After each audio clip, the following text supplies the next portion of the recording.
Hello, जय हिंद दोस्तों। आप सभी का दिव्यराज क्लासेज में एक बार फिर से हार्दिक स्वागत, अभिनंदन। आज के वीडियो में हम NCERT science book summary class 6 part 2 का अध्ययन करेंगे। प्रस्तुतकर्ता मैं रोहित सामोता।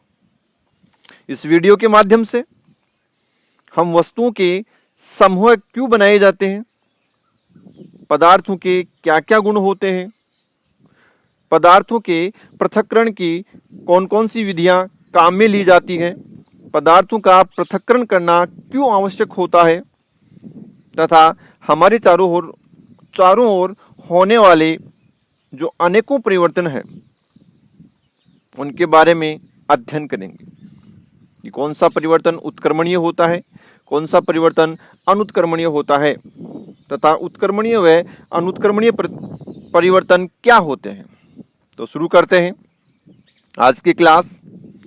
अध्याय 4, वस्तुओं के समूह बनाना। अब वस्तुओं को समूहित क्यों किया जाता है, समूह क्यों बनाए जाते हैं, उसका क्या है देखिए। तो वस्तुओं को सुविधा तथा उनके गुणों के अध्ययन के लिए एक साथ समूहित किया जाता है। सुविधा के लिए तथा उनके गुणों के अध्ययन के लिए वस्तुओं के क्या किए जाते हैं, एक साथ समूहित किया जाता है, समूह बनाया जाता है। हमारे चारों ओर की वस्तुएं अनेक प्रकार के पदार्थों से बनी हैं। किसी दिए गए पदार्थ का उपयोग बहुत सी वस्तुओं के निर्माण में किया जा सकता है तथा किसी वस्तु को केवल एक ही पदार्थ से भी बनाना संभव हो सकता है अथवा उसे विभिन्न प्रकार के पदार्थों से भी बनाया जा सकता है। क्या मतलब है कि हमारे चारों ओर की जो भी वस्तुएं होती हैं वो किसी न किसी पदार्थ की बनी होती है। पदार्थ ठोस हो सकता है, द्रव हो सकता है, गैस हो सकता है। उसमें भी प्लास्टिक हो सकती है, रबर का हो सकता है, किसी भी धातु, लोहे, आयरन, एल्यूमिनियम, सोने, चांदी, तांबे, मिट्टी, पत्थर, किसी न किसी पदार्थ का वो बना हुआ हो सकता है। किसी भी वस्तु को बनाने के लिए एक ही पदार्थ का उपयोग किया जा सकता है, या फिर यूं कहें कि एक वस्तु को अनेक प्रकार के पदार्थों से मिलाकर भी बनाया जा सकता है।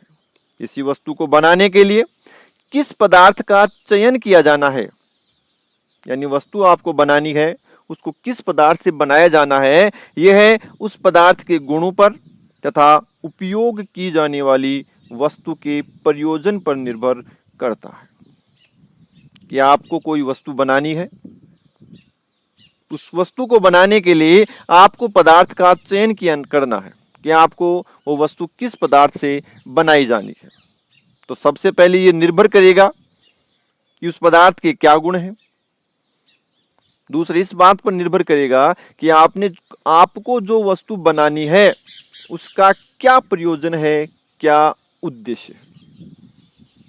तो पदार्थ के गुण तथा उपयोग की जाने वाली वस्तु के प्रयोजन के आधार पर हम वस्तु बनाने के लिए पदार्थ का चयन करते हैं।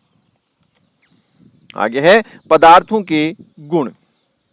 आपने जो पदार्थ लिया है या हमारे चारों तरफ जो पदार्थ होते हैं उनके क्या क्या गुण होते हैं। पहला गुण है दिखावट। दिखावट के आधार पर पदार्थ मुख्यतः दो प्रकार के हो सकते हैं। पहला है कि वो द्युतिवान है, यानी चमकीले हो सकते हैं। दूसरा द्युतिहीन, चमक रहित हो सकते हैं।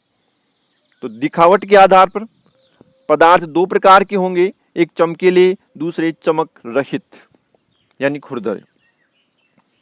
जितनी भी धातुएं हैं उनकी या तो सतह चमकीली होती है या फिर उनको जब काटा जाए तो ताजा कटी हुई सतह चमकीली होती है। कई बार जो पदार्थ है, वस्तु है या धातुएं होती हैं, उन धातुओं की ऊपरी सतह द्युतिहीन, निष्प्रभ हो जाती है, यानी चमक रहित हो जाती है। वो होता है वायु तथा नमी की अभिक्रियाओं के कारण। यूं कहें कि वायु तथा नमी की अभिक्रियाओं के कारण कुछ धातुओं की सतह पर द्युतिहीन निष्प्रभ दिखाई देने लगती है। धातु लोहा, तांबा, एल्यूमिनियम, सोना, चांदी की सतह या ताजा कटी सतह चमकीली दिखाई देती है। दूसरा गुण है कठोरता। कठोरता के आधार पर पदार्थ दो प्रकार के होंगे, एक कठोर पदार्थ होगा और दूसरा होगा कोमल पदार्थ। वे पदार्थ जिन्हें संपीड़ित करना कठिन होता है, यानी ऐसे पदार्थ जिनको दबाया जाना, संपीड़ित किया जाना कठिन होता है, या यूं कहें कि जिनको आसानी से दबाया नहीं जा सकता, कठोर पदार्थ कहलाते हैं, जैसे कि लकड़ी, पत्थर, धातु आदि। दूसरे वे पदार्थ जिनको आसानी से संपीड़ित किया जा सकता है, आसानी से दबाया जा सकता है, या जिनको आसानी से खरोंचा जा सकता है, कोमल पदार्थ कहलाते हैं, और जिनके उदाहरण हैं रुई तथा स्पंज। तीसरा गुण है विलेयता। विलेयता के आधार पर भी पदार्थ दो प्रकार के होते हैं, एक विलेय पदार्थ होता है, दूसरा अविलेय पदार्थ होता है। विलेय का मतलब घुलनशील पदार्थ। ऐसे पदार्थ जो किसी द्रव में, गैस में आसानी से घुल मिल जाते हैं, वो विलेय पदार्थ या घुलनशील पदार्थ कहलाते हैं, और जो आसानी से नहीं घुलते हैं या नहीं घुलते हैं, वो अविलेय पदार्थ या अघुलनशील पदार्थ कहलाते हैं। तो कुछ पदार्थ ठोस हो सकता है, द्रव हो सकता है, गैस हो सकता है, वो जल में विलेय होते हैं, और कुछ अविलेय होते हैं। तो जो विलेय होते हैं वो घुलनशील पदार्थ कहलाते हैं या विलेय पदार्थ कहलाते हैं, और जो नहीं घुलते हैं अविलेय पदार्थ या अघुलनशील पदार्थ कहलाते हैं। जल में विलीन ऑक्सीजन गैस जल में रहने वाले जंतुओं और पादपों की उत्तरजीविता के लिए अत्यंत महत्वपूर्ण है, इंपॉर्टेंट है। ये पूछा गया प्रश्न है, आगे भी पूछा जा सकता है कि जलीय जीव चाहे पौधे हो या जंतु हो, वो श्वसन कैसे करते हैं, या श्वसन के लिए ऑक्सीजन गैस कहां से प्राप्त करते हैं। तो जलीय जितने भी जीव हैं, चाहे पेड़ हो, चाहे पौधे हो, चाहे वो जंतु हो, वो श्वसन के लिए ऑक्सीजन गैस जल में घुली हुई ऑक्सीजन गैस से प्राप्त करते हैं, या जल में घुली हुई गैस से ऑक्सीजन गैस ग्रहण करते हैं। चौथा गुण है पारदर्शिता, ट्रांसपेरेंसी। पारदर्शिता के आधार पर पदार्थ मुख्यतया तीन प्रकार के होते हैं, एक पारदर्शी पदार्थ, दूसरे अपारदर्शी पदार्थ, और तीसरे होते हैं पारभासी पदार्थ। वे पदार्थ जिनके आर पार आसानी से देखा जा सकता है पारदर्शी पदार्थ कहलाते हैं, जैसे कि कांच, जल, वायु तथा कुछ प्लास्टिक ऐसी होती हैं जिनके आर पार देखा जा सकता है। तथा वे पदार्थ जिनके आर पार नहीं देखा जा सकता अपारदर्शी पदार्थ कहलाते हैं, जैसे कि लकड़ी, गत्ता, धातुएं, पत्थर आदि। तीसरे प्रकार के ऐसे पदार्थ जिनके आर पार धुंधला दिखाई देता है, लेकिन स्पष्ट रूप से हम नहीं कह सकते कि दिखने वाली वस्तु कौन सी है। तो धुंधला धुंधला दिखाई देता है, ऐसी वस्तुओं को पारभासी पदार्थ या पारभासी वस्तु कहते हैं। जैसे तेल या मक्खन लगा हुआ चिकनाई युक्त कागज। किसी कागज पे आपने तेल डाल दिया, मक्खन डाल दिया, चिकनाई आ गई। पीछे अपन ने अध्ययन किया है पिछले वीडियो में, जब वसा का टेस्ट किया, परीक्षण किया, तो हमने क्या किया था, एक कागज लिया, उसमें खाद्य पदार्थ लिया, उसको दबाते हैं, मसलते हैं, तो यदि उसमें तेलीय धब्बा दिखाई देता है तो इसका मतलब है कि उस खाद्य पदार्थ में वसा उपस्थित है। तो वो जो चिकनाई युक्त कागज है वो पारभासी वस्तु या पदार्थ की तरह कार्य करता है। दूसरा, आपने अंधेरे में देखा होगा, आपके हाथ में टॉर्च होती है, तो दूसरे हाथ की हथेली पे उस टॉर्च को जला के दबा के देखते हो तो आपकी हथेली लाल लाल दिखाई देती है। तो ये जो हथेली है वो लाल दिखाई देती है, हमें लगता तो है कि दूसरी साइड से प्रकाश आ रहा है, रोशनी आ रही है, लेकिन हम स्पष्ट रूप से नहीं कह सकते कि रोशनी किसकी है, दिए की है, टॉर्च की है, बल्ब की है या किसी अन्य पदार्थ की है जहां से रोशनी आ रही है। तो स्पष्ट रूप से नहीं दिखता, धुंधला धुंधला दिखता है कि रोशनी है, लेकिन किसकी है यह मालूम नहीं पड़ता है, तो वो भी होता है पारभासी। तो पारदर्शिता के आधार पर वस्तुएं या पदार्थ तीन प्रकार के होते हैं। पारदर्शी, जिनके आर पार आसानी से देखा जा सकता है। अपारदर्शी, जिनके आर पार देखा नहीं जा सकता। और तीसरे वे पदार्थ जिनके आर पार धुंधला सा दिखाई देता है, पारभासी पदार्थ कहलाते हैं। अगला गुण है तैरना या डूबना, कि वस्तुएं जल में तैर अथवा डूब सकती हैं।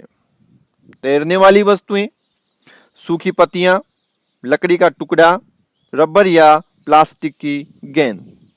और जो डूबने वाली वस्तुएं हैं वो है धातुएं, सिक्के, पत्थर, चाबी तथा शहद की बूंद। आगे अपन अध्ययन करेंगे कि वो एक वस्तु डूबती है या वो तैरती है, वो निर्भर करता है उसके घनत्व पर।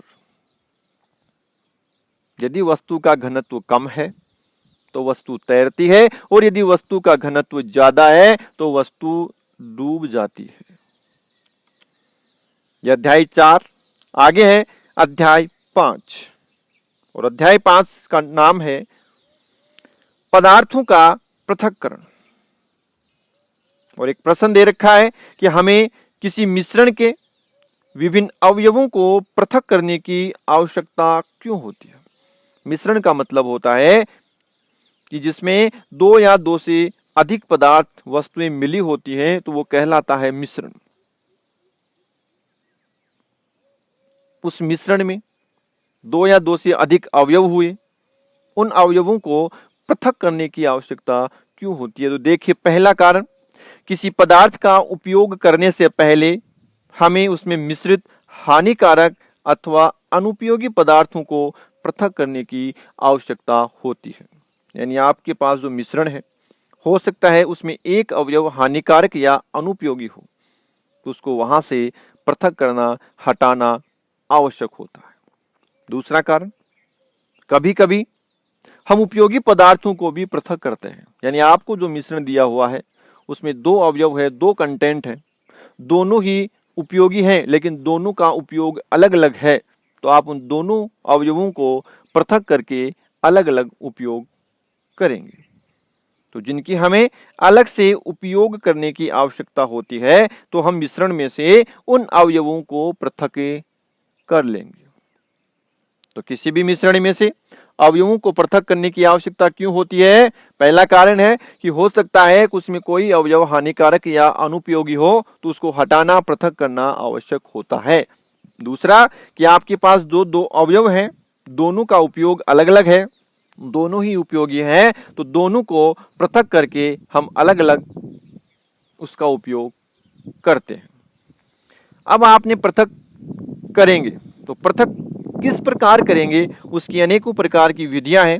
कुछ विधियों का हम यहां अध्ययन करेंगे। तो पृथक्करण की विधियां, सबसे पहले विधि है हस्तचयन। हस्तचयन का मतलब है हाथ से बीनकर उस वस्तु को पृथक करना। वो तभी होगा जब जिस अवयव को आप पृथक कर रहे हो उसकी मात्रा बहुत कम हो। यानी अशुद्धियों की मात्रा यदि बहुत अधिक न हो तो हस्तचयन द्वारा पदार्थों को पृथक करना सुविधाजनक होता है।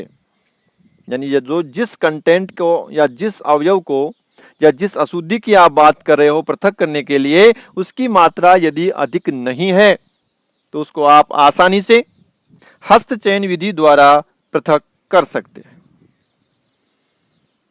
गेहूं, चावल तथा दालों से कुछ बड़े मिट्टी के कण, पत्थर तथा भूसे को पृथक करने के लिए हस्तचयन विधि काम में ली जाती है।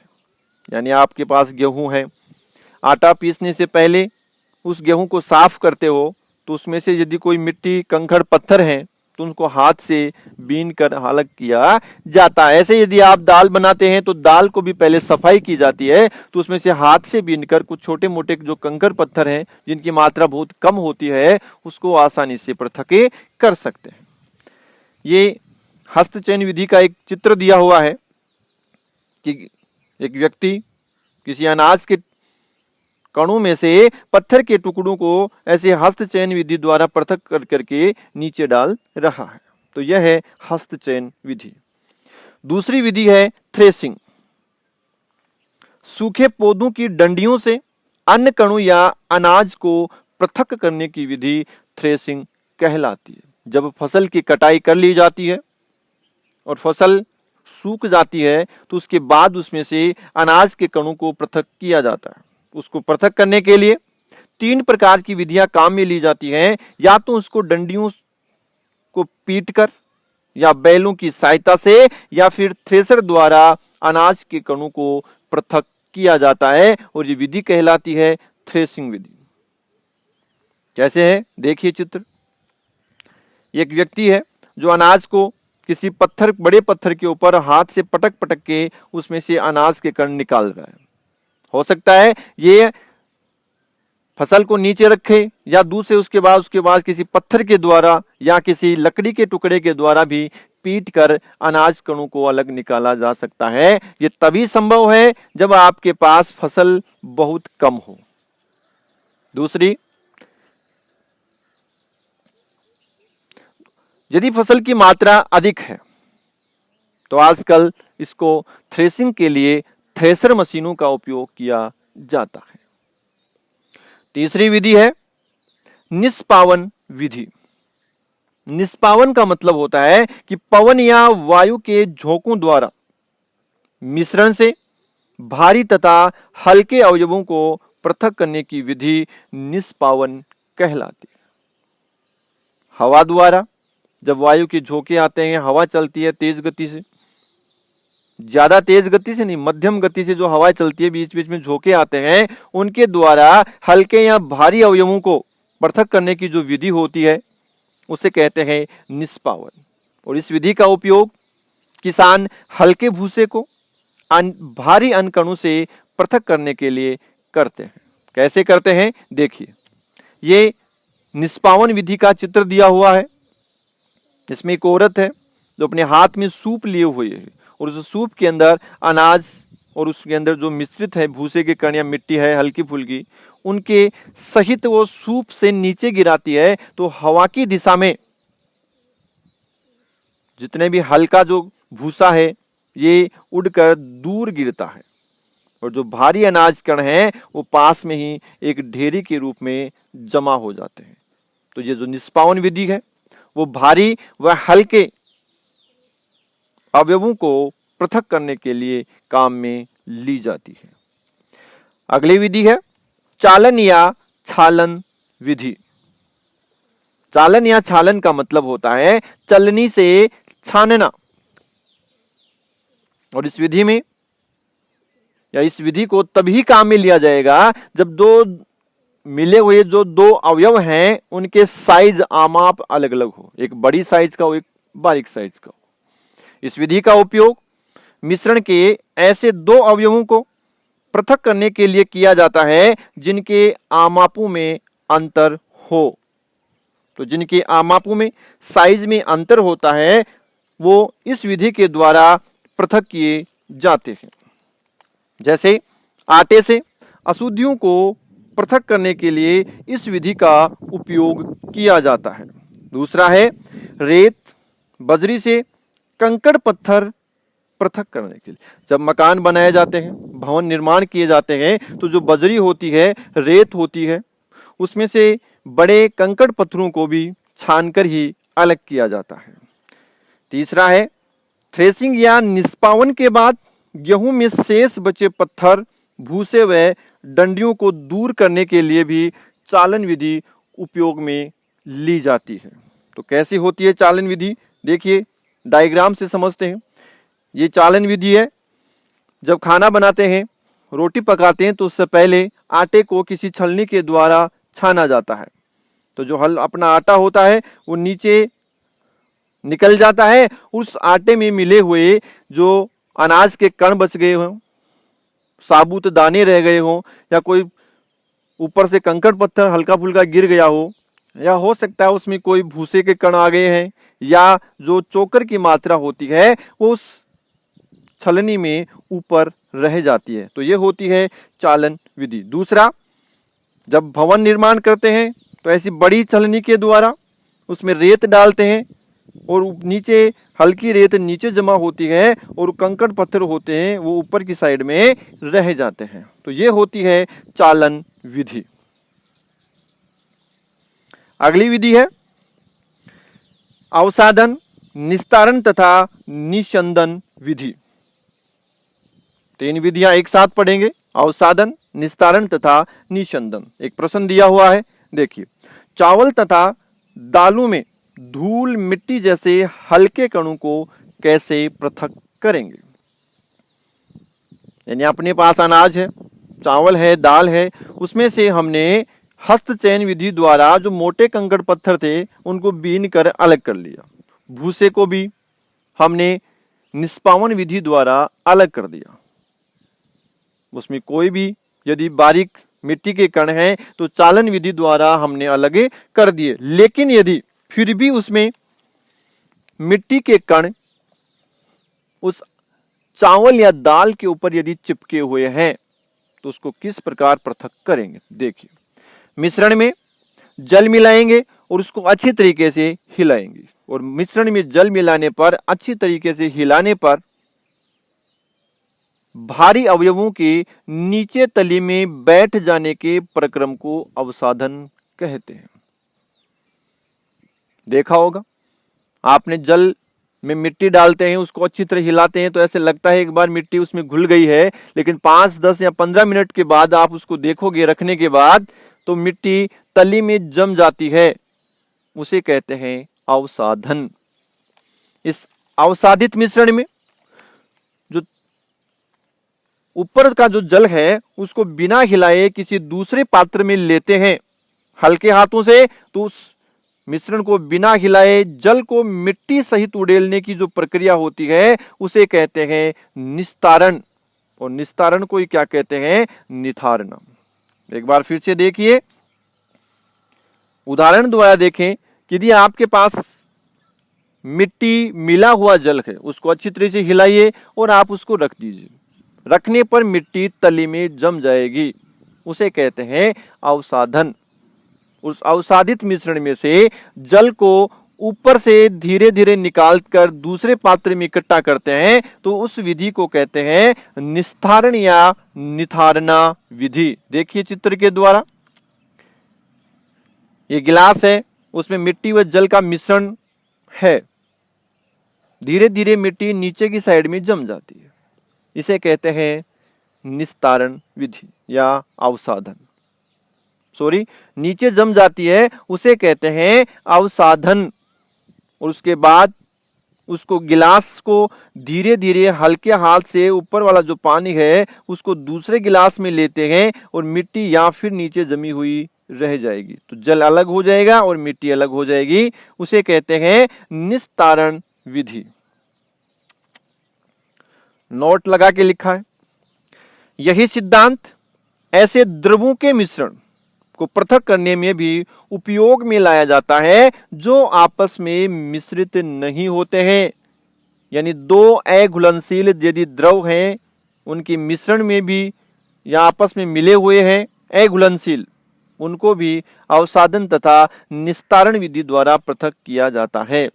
तो दो या आपके पास द्रव घुले हुए हैं तो उनको रखने पर दो अलग अलग परत बनाकर वो द्रव उस पात्र में रहेंगे, तो ऊपर वाले द्रव को निस्तारण विधि द्वारा दूसरे पात्र में इकट्ठा कर लिया जाता है।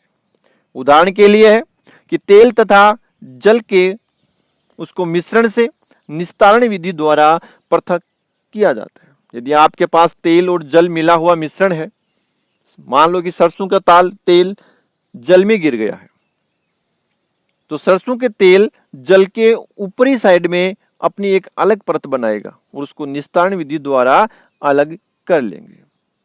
कपड़े या छन्नी की सहायता से फिल्टर करना निस्यंदन कहलाता है। कपड़े के द्वारा या किसी छलनी के द्वारा जो फिल्टर करना होता है, छानना होता है, वो विधि कहलाती है निस्यंदन। कहाँ काम में ली जाती है? चाय पत्ती को चाय से अलग करने के लिए निस्यंदन विधि उपयोग में ली जाती है। तो निस्यंदन विधि के उपयोग चाय पत्ती से चाय को पृथक करने में। दूसरा है, जब आप जूस बनाते हैं तो उस जूस में से उस बीज या उसके कोई जो कठोर पार्ट रह गया है उसको अलग करने के लिए भी ये निस्यंदन विधि काम में ली जाती है। फलों तथा सब्जियों के रस से बीजों व ठोस कणों को पृथक करने में। तीसरा है, पनीर बनाते समय पनीर के ठोस कणों व द्रव को पृथक करने में भी निस्यंदन विधि काम में ली जाती है। और चौथा है कि जो गंधला जल है या पंकिल जल से अशुद्धियों को दूर करने में। इंपॉर्टेंट है, याद रखना आपको कि निस्यंदन विधि या जितनी भी विधियां हमने पढ़ी उनके क्या उपयोग है, या आपको पूछा जा सकता है कि इसमें से इस अवयव को अलग करने के लिए कौन सी विधि सूटेबल है या कौन सी विधि का उपयोग किया जाएगा। तो निस्यंदन विधि का उपयोग चाय पत्ती को चाय से अलग करने के लिए, फलों सब्जियों के रस से बीज तथा ठोस कणों को पृथक करने के लिए, पनीर बनाते समय पनीर के ठोस कणों से जल को या द्रव को पृथक करने के लिए, तथा गंधले जल से अशुद्धियों को दूर करने के लिए भी निस्यंदन विधि का उपयोग किया जाता है। फिल्टर पत्र अत्यंत सूक्ष्म छिद्र वाला निस्यंदक होता है। फिल्टर पत्र में बहुत ही बारीक सूक्ष्म छिद्र होते हैं, जिसकी 2 या 3 तह कर करके बिल्कुल बारीक बारीक अशुद्धियों को भी पृथक किया जा सकता है। अगली विधि है वाष्पन। वाष्पन का मतलब होता है जल को वाष्प में बदलना। जल को वाष्प में बदलना वाष्पन कहलाता है। और इस वाष्पन विधि का उपयोग मिश्रण से जल व चीनी को पृथक करने में किया जाता है। और दूसरा उपयोग है समुद्र जल से नमक प्राप्त करने में। इंपॉर्टेंट है, आया हुआ है कई बार कि समुद्र जल से नमक किस विधि द्वारा प्राप्त किया जाता है, तो वो होती है वाष्पन विधि। कैसे किया जाता है ये देखिए, डायग्राम से देखेंगे। समुद्री जल, और इस समुद्री जल को छोटी छोटी ऐसे क्यारियों में इकट्ठा करके छोड़ देते हैं, और इस क्यारियों में जो जल भरा हुआ है वो धीरे धीरे सूर्य के प्रकाश द्वारा वाष्पित होकर वहां से उड़ जाता है, और नीचे शेष रह जाता है नमक, जिसे इकट्ठा करके ऐसे ढेरियों के रूप में इकट्ठा कर लिया जाता है। तो समुद्री जल से नमक प्राप्त करने के लिए वाष्पन विधि का उपयोग किया जाता है। आगे है मिश्रण से नमक, रेत व जल को, एक मिश्रण है जिसमें नमक है, जल है और रेत है, पृथक करने के लिए निस्तारण, निस्यंदन, वाष्पन तथा संघनन विधियों का उपयोग किया जाता है। या यूं कहें कि निस्तारण, निस्यंदन व वाष्पन तथा संघनन विधियों के उपयोग से या उनके प्रयोग से एक मिश्रण से नमक, रेत व जल को पृथक कर सकते हैं।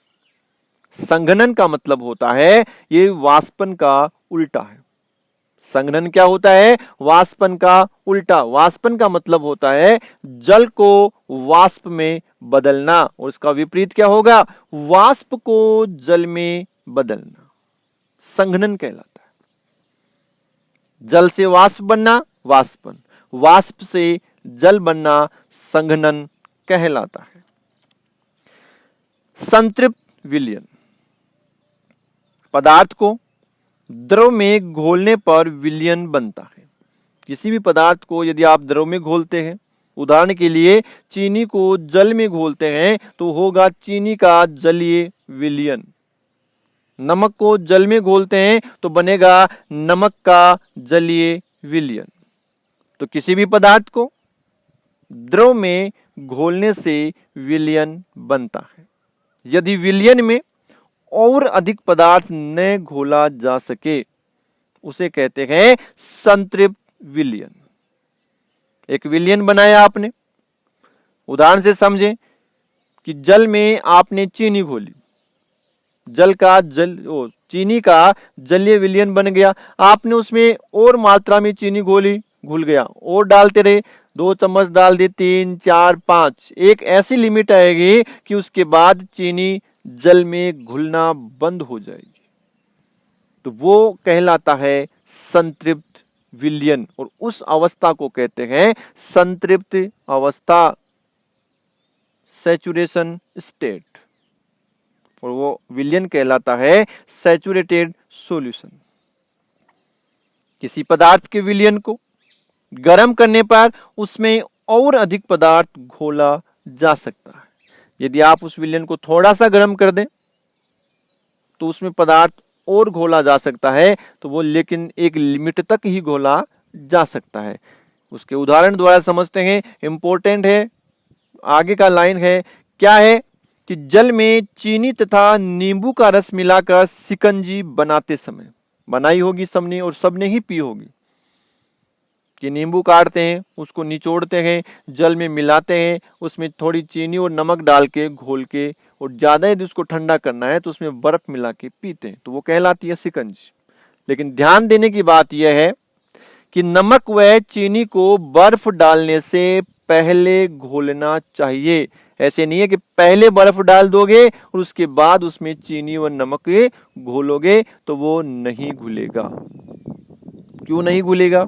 उसका आपने बताया अधिक कि पदार्थ को गर्म करने पर उसमें और अधिक पदार्थ, विलयन को गर्म करने पर उसमें और अधिक पदार्थ घोला जा सकता है। तो गर्म में अधिक घुलता है और ठंडे में कम घुलता है। तो आपने यदि उसमें पहले बर्फ डाल दी तो जो चीनी और नमक आप डाल रहे हो वो अच्छी तरीके से नहीं घुलेगा।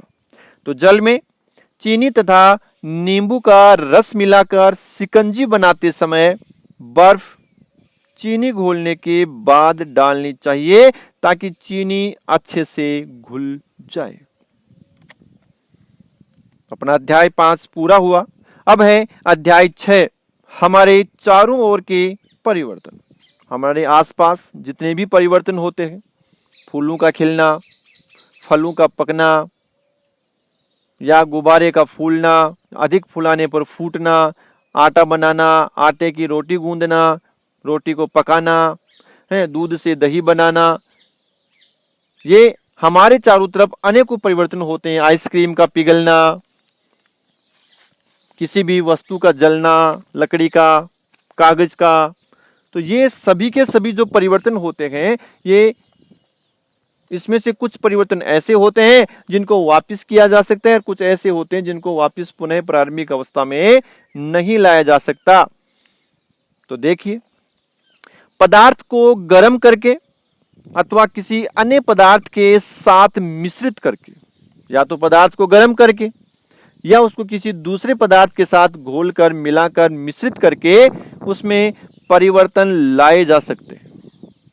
और परिवर्तन 2 प्रकार के होते हैं। पहला है उत्क्रमणीय परिवर्तन और दूसरा होता है अनुत्क्रमणीय परिवर्तन। और परिवर्तन क्या क्या हो सकते हैं? संकुचन, वाष्पन, संघनन, प्रसार या गलन, इनमें से कोई ना कोई एक परिवर्तन होता है। सबसे पहले अध्ययन करेंगे उत्क्रमणीय परिवर्तन। ऐसे परिवर्तन जिसमें पदार्थ को पुनः प्रारंभिक अवस्था में लाया जा सकता है। यदि एक बार परिवर्तन हो गया और परिवर्तन होने के बाद उस पदार्थ को यदि पुनः दोबारा प्रारंभिक अवस्था में, पहले वाली अवस्था में यदि लाया जा सकता है तो वो कहलाता है उत्क्रमणीय परिवर्तन। कैसे? उदाहरण से समझते हैं। गुब्बारे में हवा भरकर उसे फुलाना। एक गुब्बारा लिया आपने, उसमें हवा भरी, गुब्बारा फूल जाएगा, फैल जाएगा, उसके आमाप में परिवर्तन हुआ, यानी उसका क्या हुआ? प्रसार। लेकिन जैसे ही आप उस गुब्बारे में से हवा निकालोगे, गुब्बारा वापस पुनः प्रारंभिक अवस्था में आ जाएगा। तो ये कौन सा परिवर्तन हुआ? उत्क्रमणीय परिवर्तन। दूसरा है कागज को मोड़कर खिलौने बनाना, यानी कागज को मोड़कर खिलौने बनाए जाते हैं। खिलौना जहाज, खिलौना हवाई जहाज, खिलौना पानी की जहाज तैराई होगी बरसात के मौसम में, खिलौने की जहाज बनाकर या उस कागज से बरसात के पानी के अंदर तैराया जाता है, तो खिलौने की नाव बनी। उसको वापस यदि खोलकर सीधा किया जाए तो क्या बन जाएगा, पहले वाला कागज बन जाता है, तो वो भी एक उत्क्रमणीय परिवर्तन कहलाता है। गूंधे हुए आटे की लोई बनाना वह रोटी बेलना, यानी आटे से रोटी बेल दी, उस रोटी को वापस गोल गोल करके लोई बनाई जा सकती है। सेकने के बाद नहीं, सेकने से पहले की बात हो रही है कि आटे लिया, उसको आपने लोई बनाई, उससे रोटी बेल ली। लेकिन रोटी को यदि देखा होगा कई बार टेढ़ी मेढ़ी बिल जाती है, तो उसको वापस लोई बनाई जाती है, फिर दोबारा पुनः उसको बेला जाता है। तो ये होता है उत्क्रमणीय परिवर्तन। ऊन के धागे से स्वेटर बुनना, ऊन से स्वेटर बुनी जाती है, और यदि उस ऊन को वापस धागे को खींच लिया जाए तो स्वेटर से वापस ऊन बनाई जा सकती है। सीधी डोरी से कुंडलित डोरी, एक डोरी लिया आपने, वो सीधी है, उसको गोल गोल घुमा दिया या उसको किसी भी आकृति में आपने मोड़ दिया उस डोरी को, तो वापस उसको सीधा खींचकर सीधी डोरी बनाई जा सकती है। अगला है आइसक्रीम का पिघलना। आपके पास आइसक्रीम है, वो पिघल जाती है, यदि उसको आप वापस फ्रीज में रख दें, वापस ठंडा करें तो वापस जम जाती है। चीनी या नमक का जल में घुलना, चीनी या नमक जब आपने जल में घोल ली तो उसको वापस पुनः पड़ा है पीछे वाष्पन व संघनन विधियों के द्वारा उसको पुनः नमक व चीनी में तथा जल में परिवर्तित किया जा सकता है। दूसरा परिवर्तन है अनुत्क्रमणीय परिवर्तन। ऐसा परिवर्तन जिसमें पदार्थ को पुनः प्रारंभिक अवस्था में नहीं लाया जा सकता, अनुत्क्रमणीय परिवर्तन कहलाता है। अनुत्क्रमणीय परिवर्तन क्या होता है? ऐसा परिवर्तन होगा जिसमें यदि एक बार पदार्थ में परिवर्तन हो जाए तो उसको दोबारा प्रारंभिक अवस्था में नहीं लाया जा सकता। और इसमें खास इंपॉर्टेंट बात क्या है कि उत्क्रमणीय परिवर्तन में नए पदार्थ बनते हैं। ये इंपॉर्टेंट है। ऐसा कौन सा परिवर्तन है जिसमें नए पदार्थ बनते हैं? उत्क्रमणीय परिवर्तन। या विशेषता की बात हो कि अनुत्क्रमणीय परिवर्तन में नए पदार्थ बनते हैं, यदि विशेषता पूछी जाए कि अनुत्क्रमणीय परिवर्तन की क्या विशेषता है, तो क्या होगी? नए पदार्थ बनते हैं अनुत्क्रमणीय परिवर्तन में। और दूसरी विशेषता होगी कि इसमें परिवर्तन होने के बाद पुनः प्रारंभिक अवस्था में नहीं लाया जा सकता। उदाहरण से देखें, कच्चे अंडे से उबला हुआ अंडा। यदि आप एक बार अंडे को उबालकर पका लो तो पके हुए अंडे से वापस कच्चा अंडा प्राप्त नहीं होता है। दूसरा है अनाज से बनाया गया आटा। यदि गेहूं को पीसकर आटा बना लिया जाए तो उस आटे से वापस गेहूं बनाया नहीं जा सकता। अगला है कली से फूल बनना। यदि कली खिलकर फूल बन जाती है तो उस फूल को वापस कली में परिवर्तित नहीं किया जा सकता। तो कौन सा परिवर्तन हुआ? अनुत्क्रमणीय परिवर्तन। फलों का पकना। यदि फल एक बार पक जाते हैं तो उसको वापस कच्ची अवस्था में या पहले वाली अवस्था में नहीं लाया जा सकता है। जैसे कच्ची कैरी होती है, यदि वो पककर आम बन जाए तो आम को वापस कच्ची कैरी में परिवर्तित नहीं किया जा सकता। दूध से पनीर बनना, यह भी अनुत्क्रमणीय है। गोबर से बायोगैस बनना तथा किसी भी पदार्थ का जलना। यदि कागज के टुकड़े को, लकड़ी को जला दिया जाए तो राख बनती है, धुआं बनता है और उससे कुछ अपन को उष्मा ऊर्जा प्राप्त होती है। तो उन तीनों को मिलाकर वापस लकड़ी या कागज नहीं बनाया जा सकता। तो ये होता है अनुत्क्रमणीय परिवर्तन। दूध से दही जमना, तो दही से वापस दूध नहीं बनाया जा सकता। खाना पकाना, लकड़ी के टुकड़े चीरना, गुब्बारे का फटना, ये सभी हैं अनुत्क्रमणीय परिवर्तन। सीमेंट या पीओपी का भीगने के बाद सूखकर जमना। यदि सीमेंट एक बार भीग जाए और सूखकर जम जाए तो उसके बाद उसको वापस पहले वाली सीमेंट की अवस्था में नहीं बदला जा सकता। पीओपी, पीओपी का मतलब होता है प्लास्टर ऑफ पेरिस। पी का मतलब प्लास्टर, ओ का मतलब ऑफ और अगले पी का मतलब होता है पेरिस। जब हड्डी टूट जाती है हाथ पैर की, डॉक्टर के पास जाते हैं तो देखा होगा उस हड्डी को सीधा करके उसके ऊपर वो एक सफेद सफेद सा प्लास्टर चढ़ाता है, उस प्लास्टर में होता है पीओपी। वो एक बार सूख कर कड़ा हो जाए तो उसके बाद उसे वापस पहले वाली पीओपी बनाना संभव नहीं है।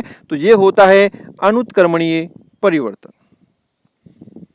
तो हमारे आसपास दो प्रकार के परिवर्तन होते हैं, एक उत्क्रमणीय होता है, दूसरा होता है अनुत्क्रमणीय। एक ऐसा परिवर्तन होता है कि जिसको एक बार परिवर्तन होने पर पुनः प्रारंभिक अवस्था में लाया जा सकता है, उत्क्रमणीय परिवर्तन। और जिसमें परिवर्तन होने के बाद पुनः प्रारंभिक अवस्था में नहीं लाया जा सकता तथा जिसमें नए पदार्थ बनते हैं, अनुत्क्रमणीय परिवर्तन कहलाते हैं। आशा करता हूं मेरा वीडियो आपको बहुत पसंद आया होगा, समझाया हुआ कंटेंट भी अच्छे से समझ में आया होगा।